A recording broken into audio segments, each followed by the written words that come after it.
It's 10 to midnight and a killer is on the loose. What happened? What? No.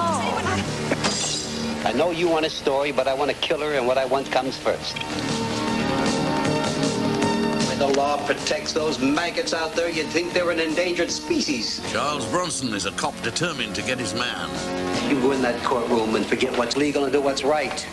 Top action thrills with Charles Bronson in 10 to midnight, Monday at 12:40 on ITV. In around 20 minutes, Val Kilmer stars in the spoof World War II spy film Top Secret.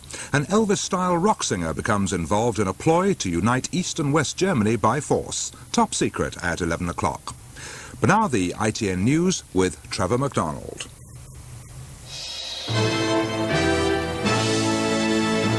The news from ITN. Lamont again rejects devaluation as pound sinks to a new low. New Commonwealth agrees nuclear weapons control, but nothing else. The old Soviet Union's darkest secret, the city that built the bomb. And 70 and in a wheelchair, she was raped on Christmas Day. Good evening. The Chancellor, Mr. Norman Lamont, came under new pressure today as the pound fell to its lowest level against the Deutschmark since Britain entered the European exchange rate mechanism.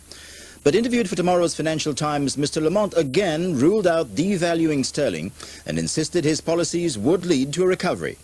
Today, the pound slipped close to its effective floor against the Deutschmark to close more than a third of a pfennig down. Are you willing to talk to us about the economy at all? No, not tonight. A beleaguered Chancellor keeping a low profile tonight after another batch of figures painted a gloomy economic picture. But in tomorrow's Financial Times, he does insist his policies lead to recovery. He denied he had been too upbeat, adding, "It is grotesque to portray me as some sort of blue-eyed optimist." But today, on the foreign exchanges, there was still concern. The pound went down to its lowest level against the German mark since Britain joined the exchange rate mechanism. It's been a rocky time for sterling in ERM. In October 1990, the pound was worth just over 3 marks. But the value has dropped. Today it lies close to the bottom of the ERM lower limit, the closest it's been since joining the exchange rate club.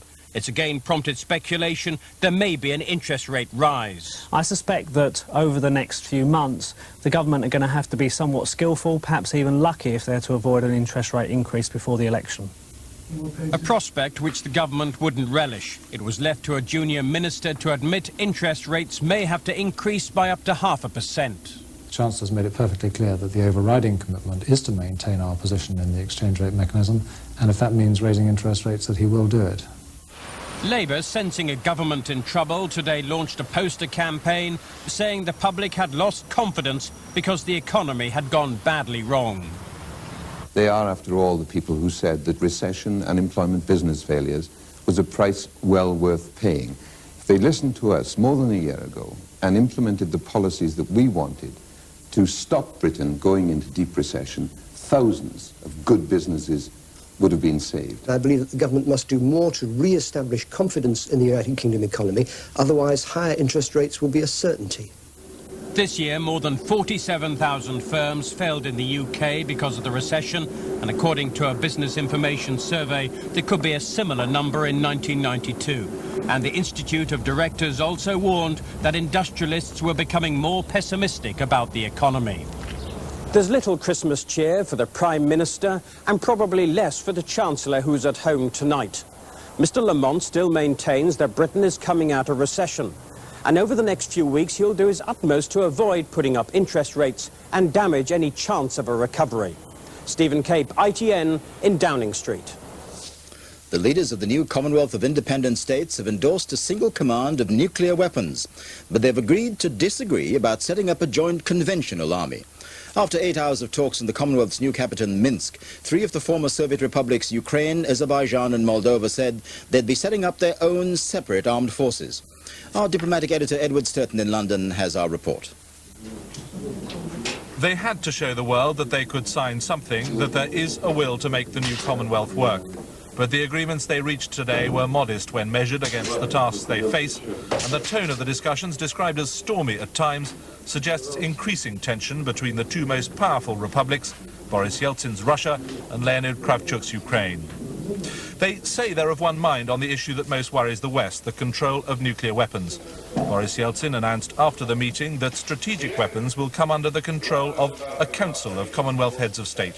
But they haven't yet worked out how the new system will operate. And as they talked, the former Soviet Foreign Minister, Eduard Shevardnadze, was warning that nuclear weapons could fall into the hands of paramilitaries and telling Western leaders they should be terrified. I think we could take some comfort that at the moment, while there is concern about the attitude that President Yeltsin may be taking in certain respects, they do seem at the moment to see the good sense in a unified single control for nuclear weapons. That has to be right. Boris Yeltsin scornfully dismissed the idea that the Commonwealth is about to disintegrate. But he admitted that on the question of conventional forces, they've simply had to agree to go their separate ways. Some republics want to establish their own defense forces. The Ukrainians have already begun to train a National Guard. Mr. Yeltsin said today they could do so despite the fact that most republics, including Russia, want central control of what were the Soviet armed forces. But what divided them more than anything else today was the pace of economic reform. They could agree neither on immediate steps, like the Russian plan to abandon price controls on Thursday, nor on a longer-term economic structure for the Commonwealth. They've had to set up another meeting in a fortnight to try again. A team from ITN's Channel 4 News has become the first Western camera crew to see the place where the former Soviet Union's nuclear bombs were developed and made. The secret city is 900 miles from Moscow, near Chelyabinsk. A series of accidents and a nuclear explosion there released more radiation than the Chernobyl disaster. 2 hours out of Ekaterinburg, the road is blocked. No Western cameras have been allowed here before.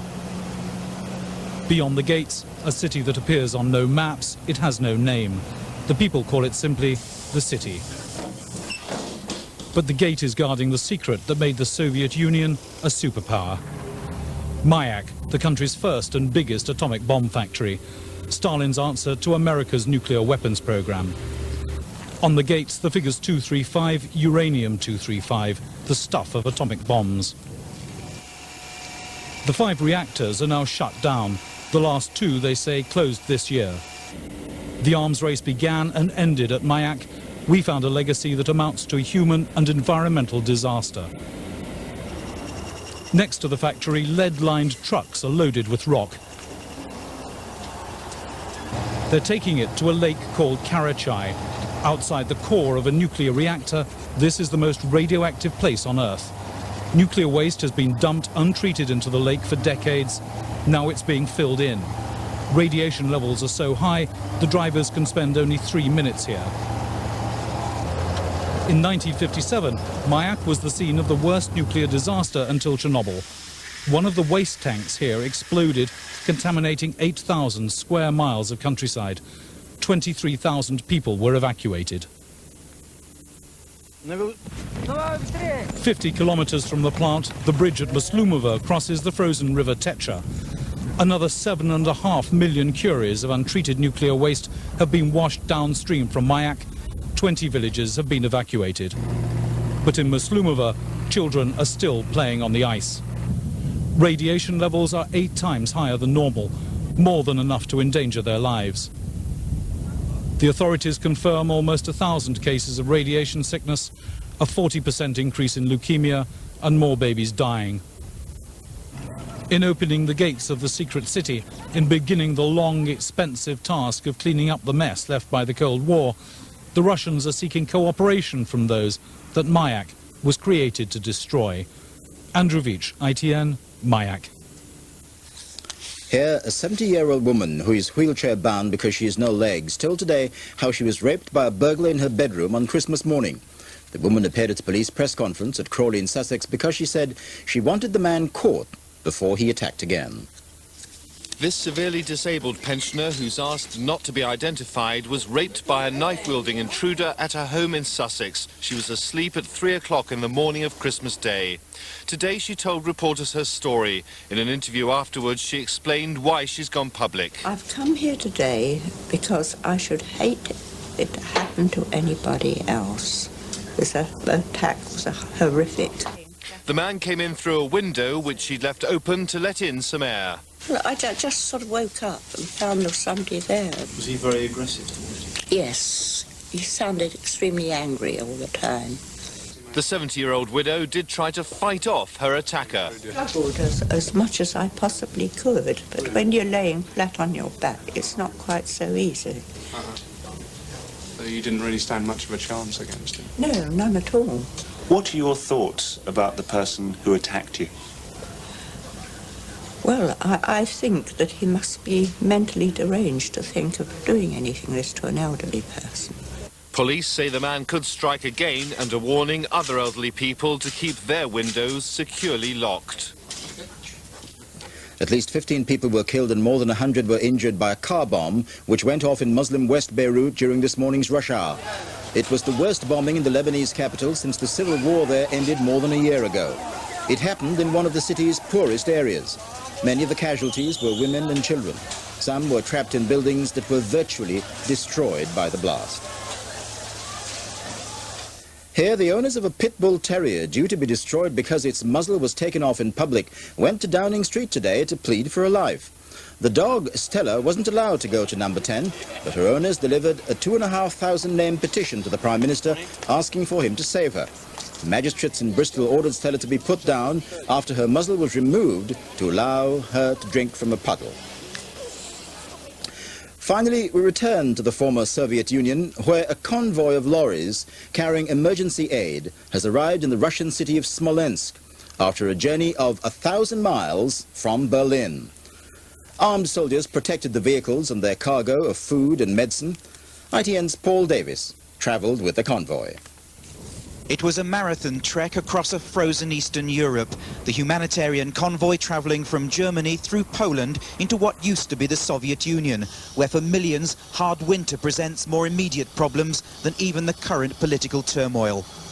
On the way, the trucks were invited into the huge Russian army barracks at Brest near the Polish border. The soldiers wanted to show their gratitude to the foreigners carrying food and medicine for their countrymen in need. Children of British servicemen who were accompanying the aid convoy were introduced to the young conscripts who are waiting to see what form their disintegrating Red Army will take. Then souvenir photographs of young East meets West, unthinkable just a few months ago. The British and American families were given a taste of army food Russian style.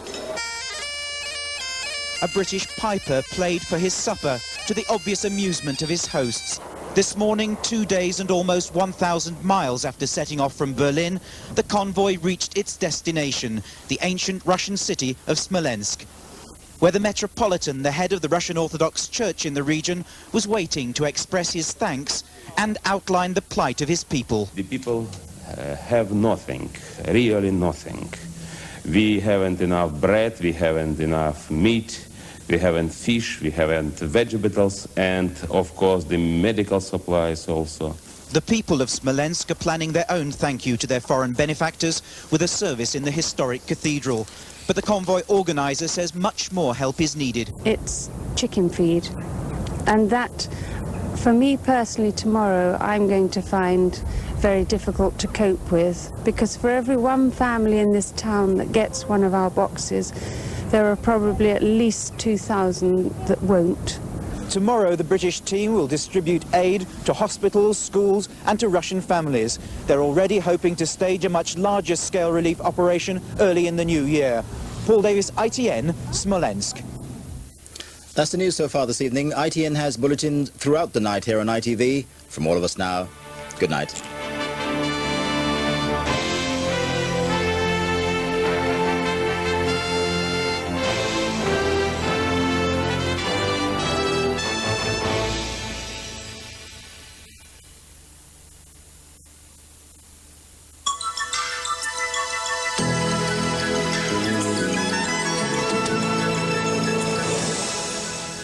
Good evening. Well, the first few days of next year promise to be mild but very, very windy, especially up in the north and west of Britain. We'll expect to see some severe gales, I think, and some fairly heavy bursts of rain too. Further south, it's staying very mild indeed, breezy, but not much in the way of rain. That's all next year. This is how the last day of this year will look, I think. Tomorrow's chart. A cold front moving south and east across Britain during the day tomorrow, but it's a fairly weak affair, so just some patchy rain to come from that. But behind me, the next weather system, you can already see it there. That's going to bring some very strong winds indeed, I think, to the north and west tomorrow night and through the first few days of 1992. Let's come back to tonight's weather, though. A lot of cloud around tonight, no frost to speak of. Temperatures close to freezing where the cloud breaks, but most places around 3 or 4 degrees, as you can see. Patchy mist and fog, some bursts of rain to come in the far northwest towards the end of the night. So tomorrow gets off to a rather grey start for us all, and I think you'll find mist and fog patches shouldn't last very long, but a fair bit of rain to come for Northern Ireland and Scotland, and patchy rain slipping into Northern England during the day. But there's brighter weather coming on very quickly behind it, so some sunshine, I think, for the north and west, albeit fairly hazy. Temperatures tomorrow, nothing too remarkable there, 7 or 8 for most of us, but fairly fresh winds compared with today, and those very strong winds coming back into the northwest tomorrow night. That's it from me. Here's the summary.